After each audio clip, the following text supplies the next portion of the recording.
Olá, mulheres queridas, estamos lendo o livro Mulheres Rendidas aos Pés de Jesus e hoje vamos falar sobre santidade. Então vamos lá? Quanto mais leio a Bíblia, mais me vejo maravilhada com o amor de Jesus pelas mulheres. Como ele se preocupa com elas, como as valoriza, ao ponto de permitir durante seu ministério terreno que elas o acompanhassem numa jornada tão séria e importante, num treinamento vital para o cumprimento dos planos de Deus de levar as boas novas de salvação à humanidade. Nessa passagem das Escrituras, o evangelista Lucas deixa claro que havia mulheres acompanhando Jesus e destaca algumas delas. Maria Madalena, que fora extraordinariamente liberta de demônios pelo Mestre. Possessão demoníaca é o controle de um indivíduo por um ser maligno ou sobrenatural. A pessoa possuída perde o controle de seus atos para os seres malignos e só é liberta pelo poder do nome de Cristo. A Bíblia nos mostra exemplos de pessoas possuídas ou influenciadas por demônios. Está lá em Mateus, Marcos, Lucas, Atos. Um relato em particular sempre me chamou muita atenção, a do endemoniado de Gadareno. Sua história começa dizendo: assim chegaram ao outro lado do mar, a região dos Gesarenos. Quando Jesus desembarcou, imediatamente um homem possuído por um espírito impuro saiu do cemitério e veio ao encontro. Aquele pobre homem estava possuído por uma legião de demônios. Eram tantos que ninguém conseguia segurá-lo. O endemoniado vivia nu e vagava entre os túmulos dia e noite até que encontrou Jesus e foi liberto por ele. Ao ler os relatos bíblicos de possessão demoníaca, percebemos que ela também pode causar enfermidades físicas.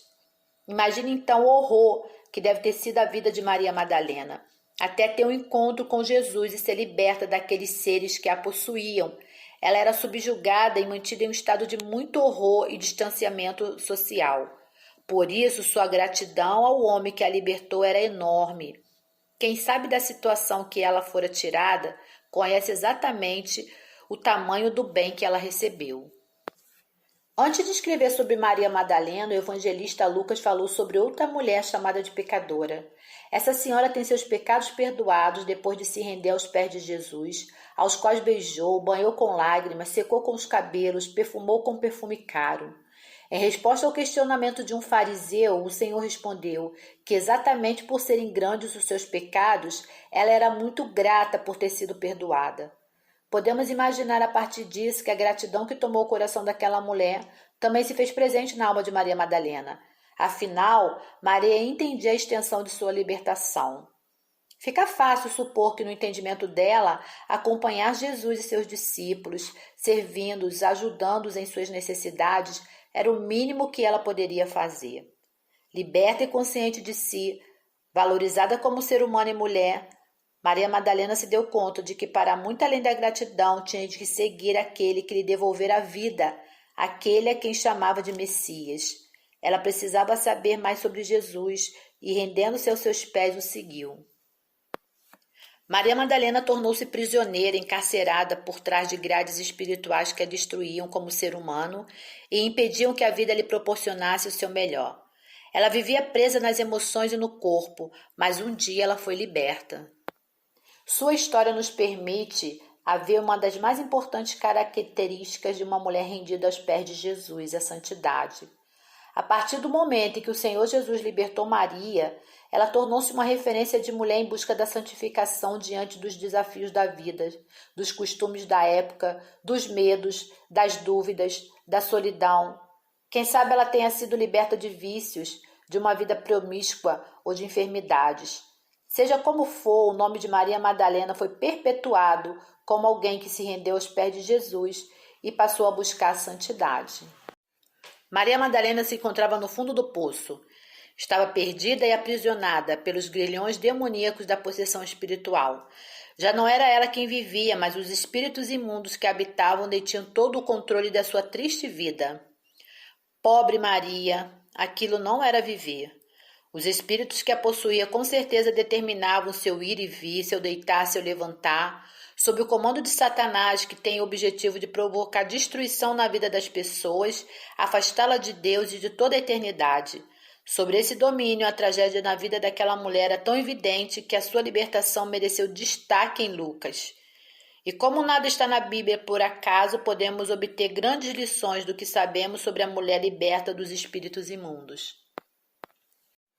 Depois da libertação, Maria Madalena passou a seguir Jesus junto com outras mulheres igualmente libertas e curadas. Sua caminhada no grupo dos que seguiam Jesus não foi breve, o que fica claro quando a vemos testemunhando a agonia e o sofrimento de Cristo no Calvário. Maria ficou aos pés de Jesus na cruz, o que mostra que ela esteve a serviço do Senhor durante todo o tempo, na Galiléia e também até Jerusalém. Algumas mulheres observavam de longe. Entre elas estavam Maria Madalena, Maria mãe de Tiago, mais jovem, e de José e Salomé. Eram seguidoras de Jesus e o haviam servido na Galiléia.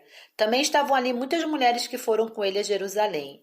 Mesmo depois da morte de Jesus, Maria Madalena continuou firme entre os seus discípulos, tanto que foi uma das primeiras pessoas que viram Jesus ressuscitado, e um grande privilégio.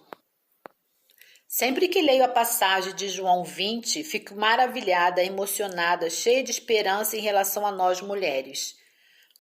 Como Maria Madalena cresceu em santidade ao acompanhar Jesus, mesmo tendo sido endemoniada, como ela ficou íntima de Jesus ao ponto dele confiar uma notícia de tamanha importância e seriedade, sua ressurreição.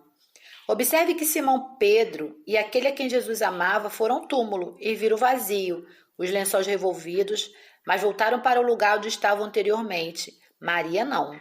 Ela ficou, e porque ficou, foi agraciada com a presença do Senhor. Jesus poderia ter revelado aos mais poderosos que o seguiram, mas não, revelou-se a ela. Maria Madalena teve o grande privilégio de ser a primeira a vê-lo ressurreto, livre das amarras da morte, triunfando, vencedor. Essa foi a sua verdadeira libertação, a reconciliação com Deus por meio do triunfo do Filho Jesus Cristo na cruz do Calvário. Ele mesmo carregou nossos pecados em seu corpo na cruz, a fim de que merecêssemos viver para ele, não para o pecado. Por suas feridas fomos curados. Vocês eram como ovelhas desgarradas, mas agora voltaram para o pastor, o guardião da sua alma. 1 Pedro 2, 24 e 25. Maria foi liberta. Mas o que isso tem a ver com santidade? Santidade é algo fundamental para a convivência com Deus Santo. O Senhor havia alertado Israel, povo que tirara da escravidão do Egito, dizendo: Pois eu, o Senhor, seu Deus, sou santo. Consagre-se e sejam santos. Eu, o Senhor, sou aquele que os tirou da terra do Egito para ser seu Deus. Por isso sejam santos, como eu sou santo. Isso não só vale para o povo de Israel daquela época, mas para hoje, porque Deus é santo ontem, hoje e para sempre. No Novo Testamento, Pedro nos lembra da necessidade de nos santificarmos, a fim de vivermos com Deus santo. Pois as Escrituras dizem: Sejam santos, porque eu sou santo. 1 Pedro 1,16. O mesmo é dito em Hebreus: Esforcem-se para viver em paz com todos e procurem ter uma vida santa, sem a qual ninguém verá o Senhor. A santificação é um processo essencial para termos comunhão com Deus.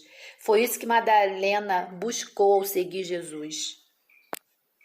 Com isso, podemos ver ao longo de toda a Bíblia que a santificação é fundamental para a relação entre Deus e o seu povo, seus filhos adotados pela graça por mérito do sacrifício de Jesus. Quando nos separamos do pecado, somos impulsionados a uma vida de intimidade com Deus que é santo. Essa separação do pecado tem que ser desenvolvida como parte do caráter dos cristãos. Deus quer para si um povo santo como ele é. Sem santidade, ninguém pode permanecer na presença do Senhor. Mesmo tendo Deus escolhido e separado um povo, este se afastou do Senhor e buscou outros deuses e culturas estrangeiras. Era como se dissesse: não queremos a sua interferência na nossa vida, desejamos agir e viver por conta própria, queremos ser donos do nosso nariz. Mas mesmo assim, sempre Deus permaneceu fiel, buscando, cuidando, disciplinando, como faz um pai zeloso quando necessário, levantando um remanescente que buscasse sua face, que pudesse resplandecer a glória divina com sua vida para as demais nações pagãs ao redor. Quantas vezes o Senhor os avisou e disciplinou, dando-lhes novas chances? Quantas vezes demonstrou seu imenso amor? O Senhor sempre nos dá a direção.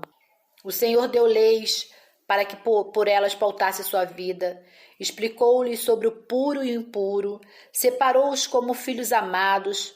Rompendo com Deus e se separando dele por causa do pecado, eles se puseram debaixo do domínio de Satanás, e isso é a maior tragédia da vida.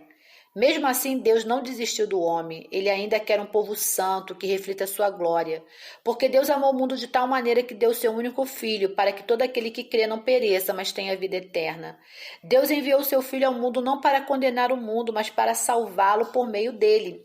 Sim, Deus providenciou o meio de purificar os pecadores por meio do Filho Jesus Cristo. Pedro escreveu: Vocês, porém, são povo escolhido, reinos de sacerdote, nação santa, povo de propriedade exclusiva de Deus. Assim vocês podem mostrar às pessoas como é admirável aquele que os chamou das trevas para a sua maravilhosa luz. Os cristãos são o povo santo de Deus, é a nação santa, é propriedade exclusiva e precisam ser santos. Aqueles que se dizem seguidores de Jesus deverão se comportar como um povo santificado e purificado da impureza do mundo, separados do mal. Em seu livro Santidade ao Alcance, o pastor Ivênio dos Santos escreveu: O que é santidade? Santidade é amar o que Deus ama e abominar o que Deus abomina. Santidade é fome e sede de ser justo. Santidade é a busca honesta de ser semelhante ao Senhor. Santidade é a busca por conquistar aquilo pelo qual fomos conquistados. Santidade é a única evidência segura de que possuímos a fé salvadora em nosso Senhor Jesus Cristo e de que, portanto, somos filhos de Deus. E é a única prova de que amamos sinceramente ao Senhor. Santidade é a ação prática em direção ao nosso próximo. Santidade é a busca da permanência em Cristo. É o galho mantendo-se permanente na videira. Santidade é uma vida de vitória sobre o pecado, pela revelação de que estamos crucificados com Cristo, passando o pecado a ser um acidente de percurso e não mais uma norma, pois não temos mais domínios sobre o pecado em nós. À luz de tudo isso é que temos de parar e perguntar: como viver em santidade prática? Isso é possível a mim? Onde entra a minha força em tudo isso? Qual é a minha participação? É Deus que me santifica ou sou eu que me santifico? Em que sentido a santidade está ao nosso alcance? Chamamos de quebrantamento o processo de Deus conosco na busca de libertarmos da soberba, que é a causadora de todas as nossas enfermidades. Em seguida, o pastor conta a história de um cristão que entrou na forja do ferreiro. Sim, no tempo de ferraduras e não de pneus, portanto de ferreiros e não de borracheiros.